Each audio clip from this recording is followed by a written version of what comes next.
Assalamualaikum warahmatullahi wabarakatuh kepada tuan dan puan, rakan-rakan sekalian. Alhamdulillah sekali lagi saya ucapkan selamat pagi. Selamat pagi. Terima kasih kepada semua yang sentiasa memberi sokongan. Tak kira lah sama ada tuan dan puan sentiasa masuk ke channel YouTube Nur Aminah Omar dan menonton video-video di sana, ataupun tuan dan puan yang sentiasa orang kata melihat ataupun singgah ke page dan juga Facebook wall Nur Aminah Omar. Jadi alhamdulillah buat kesekian kali hari ini hari Jumaat hari Jumaat, alhamdulillah, dan saya masih lagi di space home office saya ni yang kecil ni. Sebenarnya space ni kecil saja sebenarnya untuk saya. Ada satu ruang untuk buat video FB live, mesyuarat online dan juga buat kerja-kerja sikit. Jadi suasana cerah alhamdulillah hari ini hari Jumaat yang terakhir untuk bulan Januari 2021. Jadi tuan dan puan, akhirnya hari ini 29 hari bulan. Jadi kita ada 2 hari untuk melalui keseluruhan Januari tahun 2021. Jadi kepada rakan-rakan yang berkesempatan untuk bersama-sama pagi ini, sebenarnya pagi ini saya bawa satu lagi topik, iaitu pendekatan yang orang kata lebih ringan, perkara teknikal tapi kita bincangkan secara lebih ringan, dan kita dapat orang kata melihatnya dalam beberapa perspektif yang sedikit berbeza, ataupun kita tengok dengan cara yang lain sikit lah, kita tengok dengan cara yang lain sikit. Jadi pagi ini sebenarnya saya bawa satu senario ataupun satu keadaan ataupun satu topik di mana ada beberapa perbincangan yang dibuat di kalangan usahawan tentang kepentingan profil kewangan peribadi kepada seorang usahawan, terutamanya kalau macam kita kata kita memang menjalankan bisnes ataupun kita sedang merancang untuk menjalankan bisnes. Jadi orang kata modal duit tak penting, orang kata tak ada duit pun kita boleh buat modal, mulakan bisnes tanpa modal. Sebenarnya tuan dan puan, modal ni ada banyak jenis, tetapi kita tak boleh nak nafikan bahawa kita perlu ada modal wang. Kita masih perlu ada modal wang untuk menjalankan apa-apa jenis perniagaan. Katalah tuan dan puan kata saya tak adalah nak bisnes besar, katalah contoh nak buat dropship sahaja contoh. Jadi sebenarnya bila nak buat dropship pun kita ada modal sebenarnya. Dia antara modalnya itu adalah kos untuk kita ada telefon, kita ada internet, kita ada orang kata line internet yang bagus, kita ada masa nak jawab semua orang kata pertanyaan-pertanyaan. Jadi secara realitinya sebenarnya kita kata semua bisnes akan ada modal. Cuma sumber modal itu sebenarnya yang berbeza-beza. Jadi kalau kata duit, dia memang perlukan duit. Kalau modal, kalau orang kata modal, kalau RM1 pun adalah duit tuan dan puan. Katalah RM10 pun adalah duit. Jadi macam kita, kalau kita kata kita letakkan masa untuk buat bisnes, walaupun dropship ke, jual online ke, referral ke, affiliate sekalipun, sebenarnya masa kita tu kalau kita nilaikan, dia ada nilai dalam bentuk duit. Jadi itu sebenarnya modal. Tapi kalau orang kata tak perlukan modal yang banyak, betul. Maksudnya dengan modal yang kecil, betul. Dengan kos yang rendah, betul. Kerana kesemuanya memerlukan bahagian kewangan. Jadi bila kita sebut tentang, katalah kita nak jadi usahawan, ataupun kita dah jadi usahawan, ataupun kita nak memulakan aspiring entrepreneurs, kita perlu juga melihat keperluan profil kewangan peribadi kita. Jadi sumber modal, macam kita nak buat bisnes ni, atau sama ada nak mulakan ke ataupun dah lama, sebenarnya kita ada beberapa sumber modal, betul tak? Modal daripada diri kita sendiri, modal daripada orang lain, ataupun modal yang kita ambil, kita kata modal daripada agensi ataupun bank-bank lain, maksudnya institusi yang lain. Kalau macam agensi kerajaan ke, ataupun kita kata bank ke, jadi memang ada sumber-sumber kewangan dalam bentuk itu. Tapi pertama sekali optionnya adalah daripada sumber modal kita sendiri. Jadi bila kita kata kita sendiri, mungkin kita kata duit simpanan kita, ataupun kita kata ahli keluarga kita ada meminjamkan ataupun modal yang diberikan oleh ahli keluarga kita, tak kiralah ibu, bapa, pasangan ataupun adik-beradik, itu adalah sebenarnya sumber-sumber modal yang ada. Jadi kadang-kadang bila kita kata modal kita daripada duit kita sendiri, mungkin bukan dalam bentuk tunai, tuan dan puan, mungkin ada dalam bentuk Tuan dan puan mungkin ada simpanan apa orang kata emas, ataupun tuan dan puan ada aset-aset macam tanah ke, rumah ke. Jadi perkara-perkara tu sebenarnya boleh dijadikan sebagai sumber modal, sumber keuangan untuk bisnes kita tu tadi. Jadi ada yang bertanya, sebenarnya perkara ini saya ada bincangkan secara ringkas dalam buku, dalam e-book 23 panduan memulakan bisnes tu. Dalam tu ada. Jadi antara salah satu perkara yang penting adalah tentang profil keuangan. Profil keuangan ni tuan dan puan, apabila kita nak buka bisnes, kita nak mulakan bisnes, dia akan bermula dengan profil keuangan peribadi. Kita sendirilah. Jadi sekurang-kurangnya tuan dan puan, kita mesti ada rekod bank. Kita mesti ada rekod bank kat Malaysia ni. Katakanlah, saya yakin semua orang, macam kita pun, kalau anak kita tu dah macam umur 10 tahun, kadang-kadang anak kita kecil pun kita dah bukakan akaun bank. Maksudnya kita secara peribadi, kita mesti ada rekod dalam sistem perbankan Malaysia. Kita mesti ada akaun bank. Kat mana-mana bank lah. BSN ke, Agrobank ke, CIMB Bank ke, Maybank ke, Public Bank ke, RHB Bank ke, mana-mana bank. Kita mesti ada rekod, ada akaun bank dalam sistem perbankan Malaysia ni, terutama bila kita nak daftar bisnes kita atau nak buat bisnes kita kat Malaysia lah. Jadi bila orang kata profil keuangan ni, sebenarnya dia bila kita nak jadi usahawan ni, yang pertama adalah profil individu kita tu, nama kita tu. Macam saya katalah Nur Aminah Omar, saya mesti ada rekod.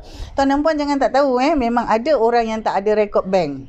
Tapi zaman sekarang susahlah, kerana semua orang mesti ada buka satu bank account. Paling tidak dia ada account, sebab tabung haji tidak dimasukkan dalam kategori commercial bank. Jadi sebaiknya mesti ada commercial bank tu, macam bank Islam.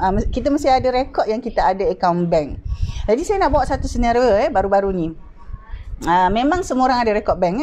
Baru-baru ni ada seorang bapa lah, seorang bapa dia ni buat bisnes, buat bisnes kecil-kecilan lah, buat bisnes biasa lah kan, buat bisnes berniaga biasa. Nak kata luar biasa tu tidak, berniaga biasa. Dan sampai satu tahap beliau kata beliau perlukan kenderaan, dia nak beli kenderaan. Tetapi bapa ni sebenarnya dia dah berumur. Maksudnya umur dia tu tak salah saya sekitar dalam 60, sekitar umur 60-63 macam tu. Jadi bila dia nak beli kenderaan, dia kata saya perlukan yang kecil saja, nak beli kenderaan kecil saja nak bergerak. Jadi bila dia kata umur dah 60-63, nak beli kenderaan tak boleh. Jadi dia kata tak apa, saya ada seorang anak. Anak dia dah berumur sekitar 32 tahun macam tu. Jadi dia kata dia nak gunakan nama anaknya untuk buat pinjaman beli kenderaan. Kenderaan yang dia dah target tu tak mahal pun tuan dan puan. Kenderaan tu sekitar, tak saya harga dia sebab kenderaan second hand saja untuk bergerak, sekitar 30,000 macam tu. Tapi dia tak boleh nak beli cash. Dia tak boleh nak beli cash. Dia tak ada duit sebanyak tu. Jadi dia kata dia nak ambil loan bank lah sikit 30,000 tu dia ambil loan. Jadi bila nak ambil loan, umur dia dah 62-63 macam tu, dah susah. Jadi dia kata nak guna nama anak dia. Jadi anak dia berumur 33 tahun, lelaki. Jadi buatlah application, tak lulus. Padahal anak dia muda lagi, baru umur 33. Hampir separuh umur dia kan. Jadi antara bendanya saya saya tak adalah bertanya, tetapi bila berbual-bual itu, rupa-rupanya sebenarnya anaknya itu memang ada rekod bank. Maksudnya memang ada akaun bank lah. Memang ada rekod bekerja, ada rekod KWSP, ada rekod so. Tetapi satu sepanjang umur anak lelakinya 33 tahun itu, tidak pernah ada sebarang rekod meminjam di mana-mana bank. Kad kredit pun tak pernah ada. Pinjam 3,000 pun tak pernah ada. Pinjaman dengan Aeon Kredit pun tak pernah ada. Contoh, tak pernah ada apa-apa. Jadi bila berbual tu, barulah saya tahu bahawa sebenarnya anak beliau yang berumur 33 ni sebenarnya ada rekod kurang upaya. Sebenarnya ada rekod kurang upaya dari satu. Sebab kurang upaya ni OKU, kad OKU tu ada spektrum. Tapi isunya sebenarnya adalah apabila anak beliau yang berumur 33 tahun ini tidak ada sebarang rekod pinjaman. Maksudnya dia tak ada kredit rekod dengan mana-mana institusi bank. Jadi pada umur 33 tahun, bila dia nak buat pinjaman, terutama dalam keadaan sekarang, itu adalah kategori berisiko tinggi untuk mana-mana bank bagi pinjaman. Jadi tak lulus lah, walaupun pinjaman tu kecil, 30,000. Kecil lah kan, 30,000 tu kira kecil. Sebab kereta yang ni nak beli tu pun kereta biasa, bukan kereta yang mewah sampai 70,000 harganya ataupun 90,000 harganya, tak. Jadi ini salah satu yang saya sebut, tuan dan puan, adalah profil kewangan peribadi. Jadi kalau kita sebagai individu tak pernah ada rekod kredit, maksudnya sebarang rekod pinjaman dalam mana-mana institusi keuangan di Malaysia, untuk kita dapatkan pinjaman lepas tu nanti dia susah sikit. Bukan susah, memang kalau dah umur 33 tapi tak pernah ada rekod, biasanya dia tak bagi dah. Tapi kalau umur kita masih muda, katalah contoh kita baru umur 25 tahun, kita buat loan, kita tak pernah ada rekod kredit, itu first time, biasanya masih lagi ada orang cakap diberi timbang tara. Jadi kalau tuan dan puan ada kawan-kawan yang bekerja di bank terutama di bahagian-bahagian tertentu, biasanya mereka tahu perkara-perkara ni. Jadi apakah implikasi kepada profil keuangan ini kepada usahawan? Ini antara salah satunya. Kita mesti ada rekod dalam sistem perbankan Malaysia. Kita mesti ada akaun bank, sekurang-kurangnya kita ada rekod kredit yang cantik tadi itulah. Katalah tuan dan puan, masa saya mula-mula buat bisnes itu, saya ingat lagi tahun 2007-2008 macam itu. Saya memang adalah duit tu simpanan tapi sikit sangat dan bisnes yang pertama itu memang modalnya saya meminjam duit pasangan pinjam duit suami. Confirm dah habis bayar. Jadi pada peringkat permulaan tu saya nak daftarkan syarikat tu, nak buka syarikat Sdn Berhad kan kita perlukan sekitar 2,500 ke 3,000 macam tu kan. Jadi saya sebenarnya pertama kali saya buat loan itu adalah saya pinjam pada masa itu masa-masa itu saya ambil daripada Aeon Credit sebanyak RM3,000 kerana itu adalah pilihan waktu tu, zaman tu lah 2007, waktu tu satu pilihan yang paling mudah untuk saya waktu itu. Jadi itu sebenarnya satu rekod kredit yang pertama. Kalau ikutkan saya rugi sebab saya pinjam 3,000, sebenarnya yang saya bayar tu banyak saya bayar balik tu banyak, tapi alhamdulillah saya selesaikan, tak ada masalah lah yang itu. Jadi maksud saya kena ada satu rekod yang kita ada rekod kredit dan kita bayar balik dengan elok lah.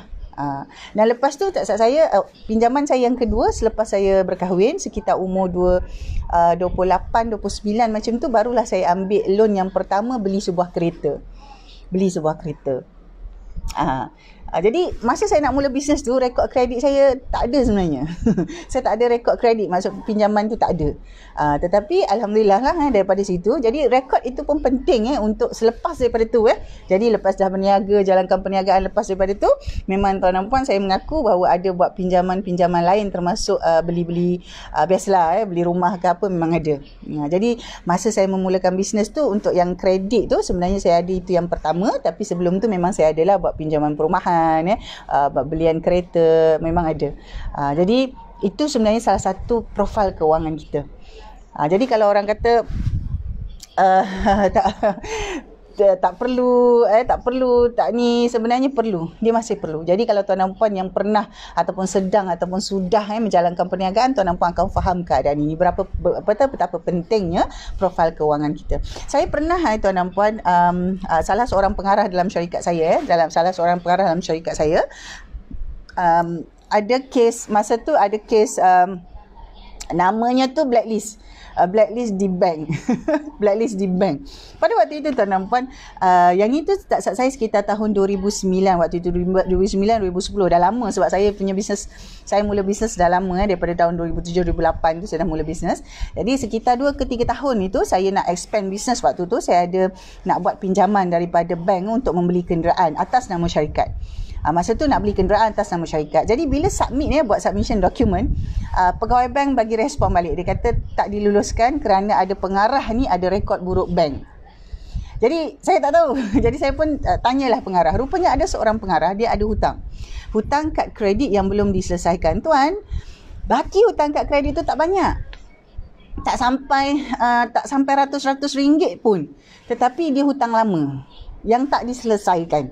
Jadi apa saya buat, saya nakkan loan itu lebih cepat, tapi terpaksalah walaupun dia dah clearkan, bila dapat tahu tu terus pengarah tu clearkan hutang dia, tetapi rekod sikris tu dia lama, dia ambil setahun untuk di update.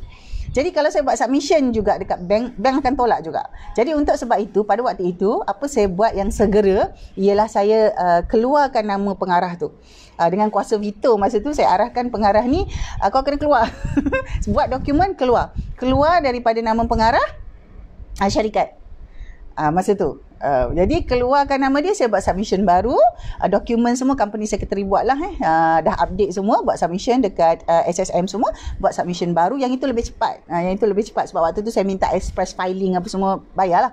Jadi saya buat permohonan baru lepas. Lepas dah selesai, hutang dia pun dekat credit card tu, bank tu saya tak sampai pun 100 ringgit, puluh 22 ke 72 ringgit macam tu, tak diselesaikan. Jadi bila dah selesaikan, dia ambil masa setahun untuk si Chris update waktu tu lah. Sekarang saya tak tahu sistemnya macam mana, tapi pada waktu itu bila semak, memang dia akan update tu lambat waktu tu lah.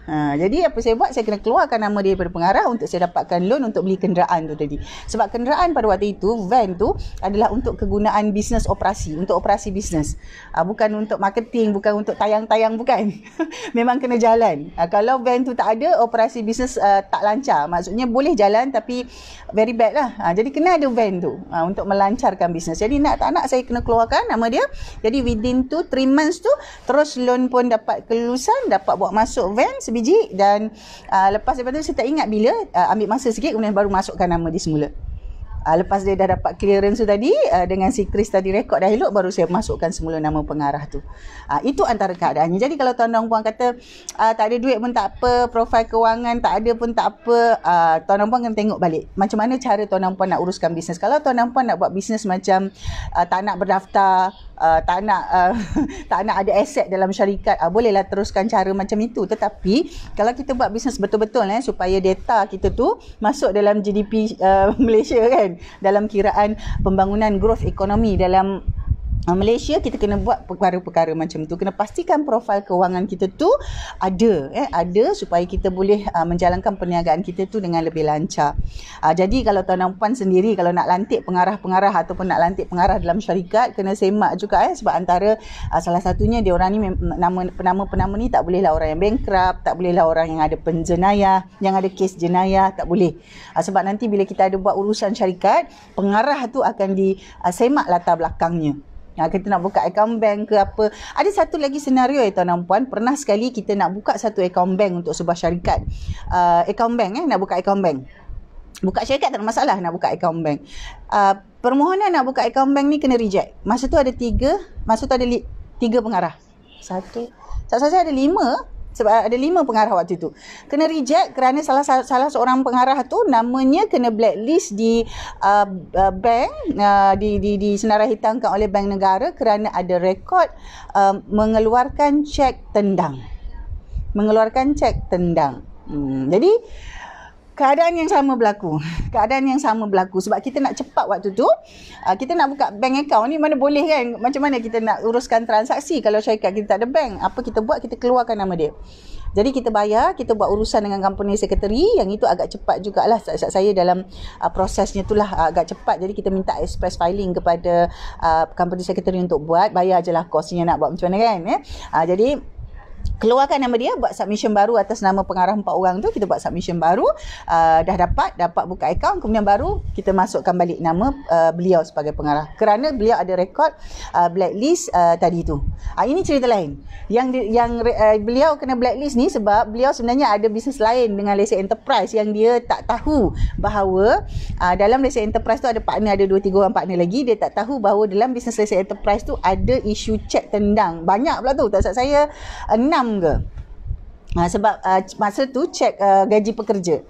Cek gaji pekerja kena tendang cek tu. Jadi dia kena blacklist oleh bank. Nak clear blacklist nama dekat bank ni pada waktu itu tak saya 6 bulan. Jadi kalau kita nak tunggu nama dia clear, lambat sebab kita punya urusan nak kena cepat, nak buka akaun bank katalah contoh katalah nak ambil loan, nak buat masuk kenderaan contoh, ataupun kita kata nak dapatkan modal baru nak masuk, benda tu kena cepat. Jadi kalau nak tunggu nama dia bersih tu tadi, nama dia clear, dia lambat. Jadi tuan-tuan puan, profil kewangan peribadi ni dia jadi penting dalam keadaan apabila kita kata kita nak jadi usahawan. Jadi profil kewangan peribadi juga ada kaitan dengan umur kita ni kan. Kalau macam umur kita ni tua sangat, katalah macam kes saya tadi kan, saya bagi contoh tadi, umur dia dah 63 macam tu, bila dia nak buat loan dah susah dah, nak buat loan kenderaan ke apa kan, dah susah dah. Jadi kena tengoklah, kena tengok tuan-tuan puan. Tapi biasanya kalau dalam syarikat, kalau dalam syarikat tuan-tuan puan boleh susunkan keadaan ni. Jadi kalau katalah pengarah yang masuk tu pengarah yang masuk itu tidak perlu menandatangani mana-mana jadi guarantor kepada mana-mana loan dalam syarikat kita tu, tak apa. Katalah macam total ada 5 kan. Jadi kalau ada 3 orang pengarah yang memang layak, maksudnya profil kewangan dia okey, bukan blacklist maksudnya umur dia tu umur dia 25, 35 macam tu, dan 2 lagi tu mungkin agak berumur, tak apa, kerana yang jadi guarantor tu biasanya kita boleh bukan semua pengarah. Tapi kalau permohonan bank, katalah bank cakap kena semua pengarah, yang itu kena semak balik lah.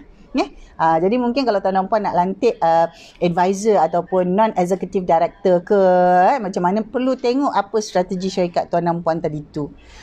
Kalau tuan dan puan memang syarikat ada memang tujuan nak dapatkan, mungkin nak ambil pinjaman, nak beli orang kata nak beli bangunan, mungkin nak beli building, nak beli shop lot tu biasanya paling murah pun zaman yang saya tahu 1.3 million untuk 3 tingkat shop lot, ikut lokasi, ikut jenis bangunan jadi kalau untuk itu memang kena ambil pinjaman. Jadi kalau nak ambil pinjaman pun profil kewangan syarikat kena cantik, profil pengarah tu pun.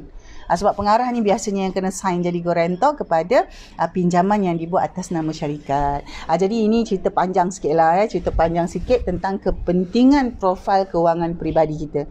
Jadi kalau orang kata tak apa tak apa, bisnes kan kaya, banyak duit tapi kena tengok juga, sebab bisnes itu, syarikat itu wujud hasil daripada wujudnya orang-orang, individu. Organisasi ni dia macam dia macam satu vehicle organisasi. Jadi kalau tak ada orang yang gerakkan, dia tak gerak. Kalau tak ada orang yang drive kenderaan tu, dia tak gerak, dia duduk situ je.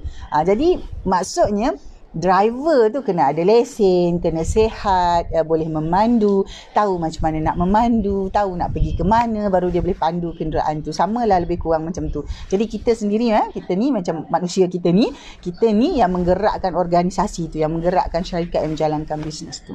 Jadi belum terlambat, kita baiki, kita cantikkan, kita bina profil keuangan kita untuk profil keuangan peribadi dan bisnes. Itu antara salah satu benda yang penting supaya kita asingkan rekod keuangan bisnes dengan rekod keuangan peribadi kita asingkan.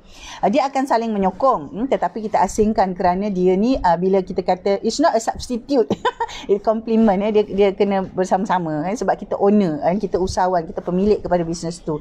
Jadi ini adalah perkara penting yang kita perlu titik beratkan juga tuan dan puan. Baik, perbincangan pagi ini sebenarnya lebih santai. Saya bawakan 3 senario, 3 keadaan di mana pentingnya ada rekod kewangan tadi tu tuan dan puan, kredit profile kita dan juga financial profile kita sebagai seorang individu mesti boleh menunjukkan bahawa kita mampu dan layak untuk menguruskan satu jenis perusahaan, satu jenis perniagaan. Jadi rekod-rekod lain macam bil-bil telefon, rekod-rekod lain tu tuan dan puan kena jaga jugalah, bil-bil telefon, bil-bil macam pinjaman PTPTN terutamanya.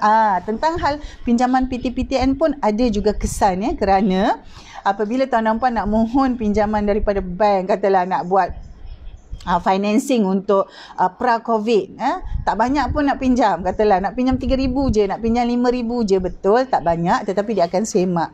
Jadi kalau kita ada rekod dengan PTPTN yang tak bagus tu, dia akan efek juga. Kalau kita ada hutang lagi dengan PTPTN, tak ada masalah, rekod bayaran tu dia akan semak, rekod bayaran tu. Jadi adakah kita ni bayar dengan baik, bayar ikut jadual atau macam mana? Yang itu pun penting tuan dan puan. Jadi kalau macam zaman sekarang ni, bila kita kata dengan usahawan muda, yalah, kebanyakannya majoriti akan ada hutang belajar tu tadi. Nak belajar tu dah berhutang dah, tak kira lah. Jadi bila ada hutang tu tadi, apabila hutang tu ada rekod dalam SIKRIS, dia akan ada kesan. Banyak sekarang ni contoh macam agensi kerajaan, contoh PUMB pun, kalau usahawan tak bayar dengan elok, dah dimasukkan dalam senarai SIKRIS. Ada pada satu masa dulu dia tak masukkan, tapi sekarang dia dah banyak masukkan. Macam PTPTN sekarang saya juga dimaklumkan bahawa sekiranya pembayaran tu tak elok, dah dimasukkan dalam rekod SIKRIS. Jadi bila kita nak buat minta pembiayaan ataupun pinjaman dari bank, walaupun kita nak minta sikit, katalah 3,000, 5,000, bawah 10,000 sekalipun, dia akan buat semakan. Bila dia buat semakan, tengok ada rekod kat SIKRIS yang tak elok tu tadi, susah untuk dapat kelulusan. Jadi itulah tuan dan puan itulah antara keperluan, kepentingan untuk kita menjaga profil keuangan peribadi. Jadi tuan dan puan boleh baca lanjut, ada 23 panduan memulakan bisnes yang saya letak dalam ebook www.rominaumar.com/shop-ebook. Nanti tuan dan puan ada nampak ebook kat situ. Perkara ni ada dibincangkan dalam ebook tu. Tak panjang lah, adalah perbincangan apakah lagi perkara-perkara lain persediaan individu selain daripada profil keuangan tadi tu. So ada dalam ebook tu. Jadi tuan dan puan boleh dapatkan di sana. Jadi saya ucapkan terima kasih tuan dan puan. Saya ambil masa hari ini. Saya sebenarnya santai sahaja. Konsep pendekatannya adalah perbincangan, dan hari ini saya sebenarnya bawakan 3 ke 4 case study yang real untuk rujukan tuan dan puan dari masa ke semasa. Jadi untuk itu saya ucapkan yang baik-baik, doakan yang baik-baik, doakan juga untuk saya, doakan juga untuk semua orang, insya-Allah, supaya kita dapat mengharungi hari-hari kita seterusnya dengan keadaan yang lebih baik, insya-Allah. Okey, jadi kita jumpa lagi. Assalamualaikum.